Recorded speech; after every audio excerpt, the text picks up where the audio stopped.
Hey guys, it's Juan again for OneSource.com, and this is going to be my, I think, fifth or so video article, and this one is going to be on DE season. And today I'm going to be talking about aggressiveness in middle, and really how, as CT side, if you're very aggressive in middle and go about it the right way, I think it can really benefit you. I'm going to talk about those benefits and how you can go ahead and think about how you should be approaching this, as well as on the T side, how you can be countering that, and if a team's very aggressive on you, since I think it's pretty common these days to be very aggressive, how that you can go, how ways that you can go about countering it, and so that you're not getting picked and whatnot in middle, and they're not forcing you into doing things that you don't want to do. So yeah, let's go ahead and get started here. I'm gonna first be talking about really the benefits of CT side aggressive. I think the main point is that I think it's a big open area, and I think it's definitely at the advantage of the CTs. And I think if you play it rightly, if you play it right, you can get a lot of picks. And that's definitely going to be our main point here. Is kind of open ourselves up to angles where we have good good advantage shots on them that we can get a lot of picks off early in the round. Secondly, we want to try to force them into other strats. If a lot of their strats revolve around using mid, going through this short area, going into jail. I like to call this arrow right here, going jail into B. This is a strat that my team uses a lot, and we wouldn't be able to do it if we were getting shut down in middle. We need a good way of taking out middle. And as T side, and if a team is good at taking out middle, like it being aggressive in it, those strats would be shut down. So we would be forced into doing a lot of different things. And furthermore, as a CT side, you want to always be trying to cut down your other teams, the terrorist teams, offensive teams, nades and time. You want to try to waste their nades, waste their time. Force late round situation, because the later in the round it gets, the more advantage it is to a CT. That's just basic ideas. So, firstly, what I'm going to talk about is how to do this, and it involves a team effort. It can't just be one player being aggressive. You need to do this smartly, and you need to have several players collaborating to get this done well. So first off, the first player that it really involves obviously is going to be the mid player, and in most cases you want this player to be off. And you'll see the smoke that I just did there, and you'll see this in commentaries, and we do this a lot because I think this is a great one-way smoke. And teams that do this and are good at sitting in the smoke here, and getting a lot of picks in middle, it's very difficult to stop. So that's pretty much the first idea. I've talked about this. This is really nothing new, but you need the single smoke, and obviously it needs to be a single smoke. Double smoke is going to block you up. But from their perspective, see, I mean, this is all black right here, and if I look at it from there, and if I'm sitting in it, I mean, this is pretty much all clear here. So it's definitely an advantage for you to be sitting in smokes in middle here. So that's pretty much the first job, is that Opper needs to be out there in the middle, and that's just he needs to be spotting the crossover to short. He needs to be kind of listening for the vent, and just kind of blocking you off flashes and whatnot in there, and just trying to pick guys that are coming out, and using that smoke for the first 20-25 seconds of the round is definitely huge for that Opper. Once the smoke starts to fade in that spot, you may want to think about falling back, but either way, you're still wasting 20 seconds of their time. You're going to get picks if they run out, so it's definitely something you want to do. Okay, so secondly, I think being aggressive on mid will also involve some sort of presence from short. If you just let the Opper roam around in middle, he's obviously going to get picks here and there, but he's not nearly as effective as he could be if he had help from a guy or guys. You could have multiple guys here at the short and maybe give up dungeon. That's an idea. But he needs help from this short area, and there needs to be kind of a presence here, or just surprise him coming up this ramp right here. What I like to do, I tend to play this spot a lot, is I rely on my mid Opper to make calls for me. He's gonna call if they're crossing right here, call if they're coming towards this short area, and what I'll do is I'll just kind of sit right here, and I have like a good angle on this squeaky door right here, and obviously I can hear it open, and I can also hear footsteps from the dungeon area straight ahead of me through this wall. I have good spotting from right here. I'm pushed out. I can tell where they're coming, and obviously, like I said, I have a very good angle on this guy coming out squeaky. Once he opens the door, I'll be able to pre-fire him. See, let me just show an example. I didn't want it to open like that, but anyhow, so yeah. I got it. The door opens that way, and so he's gonna come out, and I'm gonna have a great angle to get a good headshot on him from right here. Okay, and since I have him Opper spotting mid, I don't really have to worry about this entire area right here. I just have to worry about this.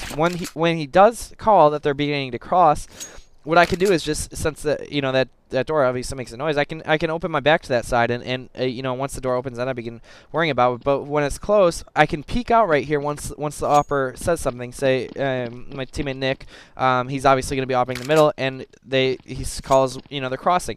Well, the guys crossing are going to be right here. They're going to be focusing on Nick. They're going to be worried about the guy sitting in the smoke right there, and they're going to open themselves up to me here at short. So, once I hear that call, I'm going to peek out right here, and a lot of times I can get a lot of good shots on guys looking the other way. And, not to mention, if I want to, I can just flash this 2 once in a while. I'll have 2 flashes left, and it's going to be all that much easier to kill him since he'll be blind. So another thing that you want to be doing here is, I've also talked about this before, is you want to be using your nades mid to kind of throw them off, delay rushes and whatnot, and just keep them guessing how you're playing. So the way I like to do this is that occasionally, not every round, otherwise they'll get used to this, but one of your B players, obviously they would normally go through here. Both your B players, they go into B, whatever, push through there. But I think what you want to do once in a while is send one of your B players through middle and have them rotate through the jail. And what they can do is, since you'll have your opper and one of those B players right here early in the round, is they can double nade that spot, okay? And they can double nade right there. And so if anybody's coming out, that'll likely kill them. Otherwise, do a whole lot of damage to them. So they'll be scared to come out quickly. Again, you're wasting more of their time and forcing them things they don't want to do. And then this guy can just rotate through here. He has to be aware of the guy possibly in the vents, but a lot of times if he has a good spawn, he'll be able to beat this out. And this isn't such a bad angle too, because if a guy's in the vent here, say I'm clearing the vent, which I normally do, I come through here, and I'm gonna look towards this arrow first, and then I have to I have to clear this whole area, right? Because I don't know exactly where that guy is. So there's a lot of angles for me to check. Okay, now if I'm coming through the jail, I had a good spawn, and say I get to this point, and then I hear steps coming in that vent, I can get right up here and post up right here and have a very good angle and pretty much pre-fire this guy, because he has a lot of spots to check. I only have 1 spot to check. So I'm gonna have a much better reaction shot than he will, and I'm gonna kill him a lot more than he's gonna kill me. Then I can go ahead and go through here, go into meet with my teammate. And this guy doesn't always have to have a rifle either. He can be there. You can be the opper here, and a lot of times teams will play an op right here, looking towards up yellow up there, or that entrance right there.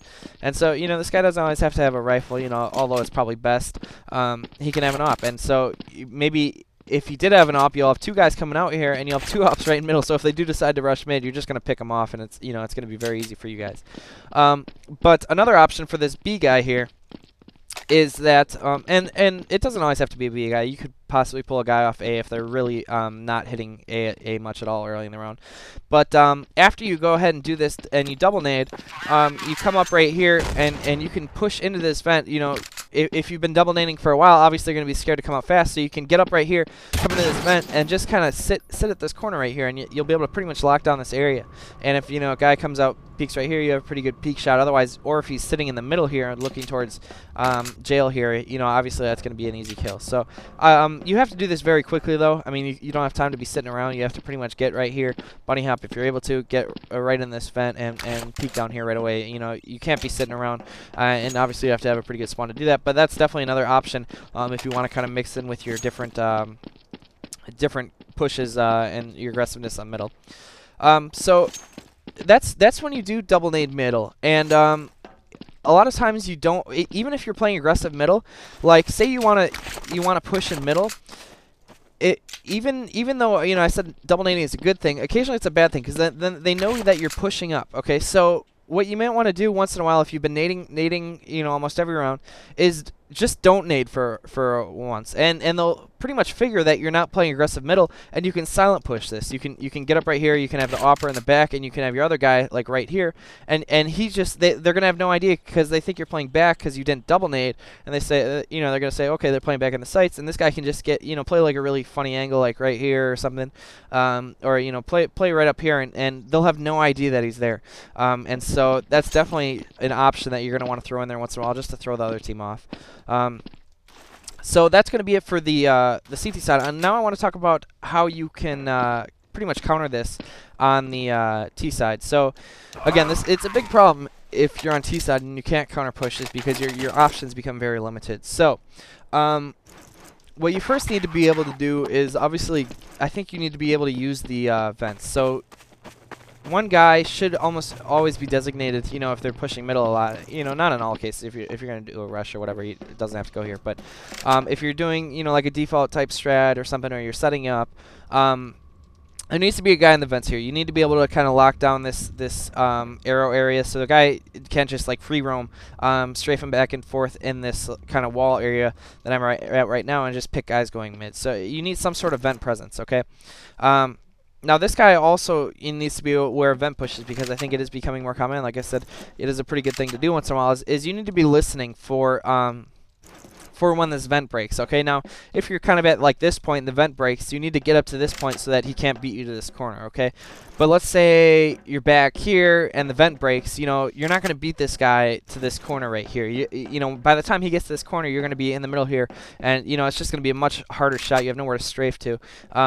For you to hit than for him to hit. He can just pop out right here, kill you once. You know, and not much you can do. But, you know, if you're up to this point and you want to try to beat him to this corner, because I think this is pretty much key, getting right here.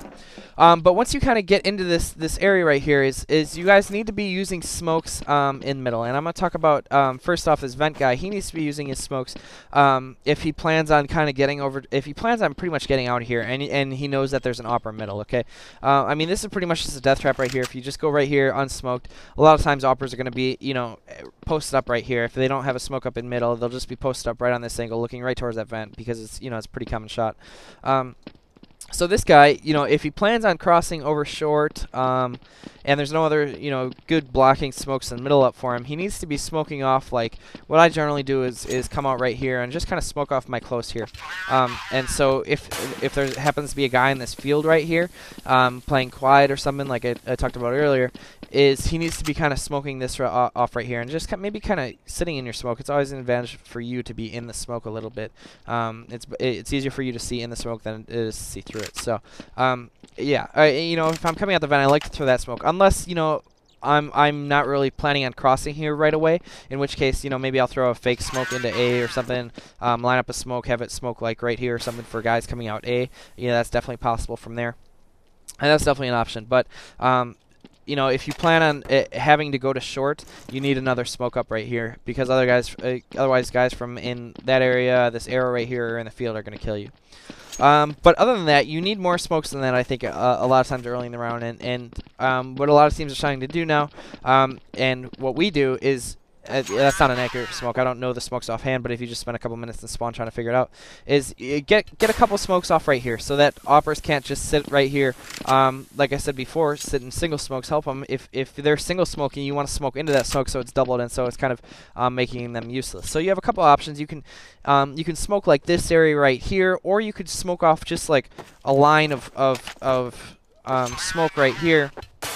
And so, you know, if a guy's playing out toward this arrow right here, you know, your smokes over here aren't going to do much if he's playing like right here or something.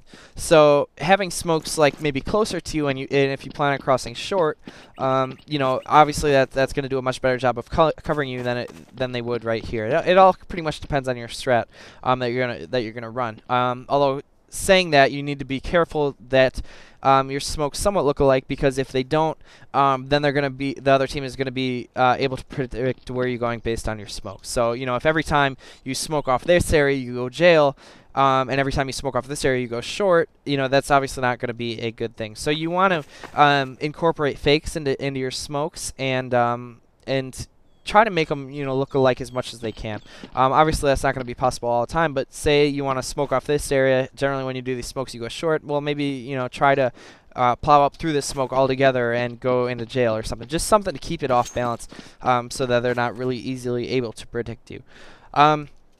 So the last thing I want to talk about here in regards to mid holds is you need to be worried about this short guy. Like I talked about earlier, this guy plays a pretty crucial role in being aggressive on middle, just being random peeking this, and killing guys that cross the short. So as a result of that, when you're crossing short and when you have guys out in the open right here, you want to assume that you have smokes up right here. So those smokes are going to help you to worry less about guy in middle and more about kind of short.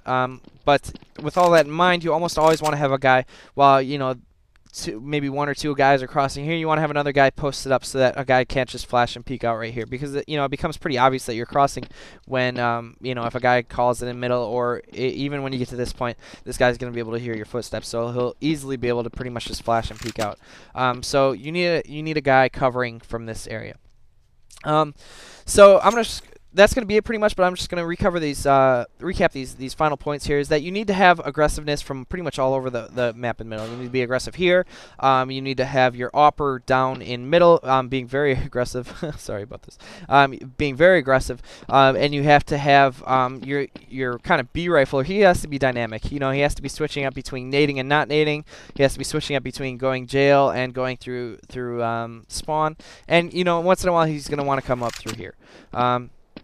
And, you know, obviously just keep it off balance. So, well, that's going to be it.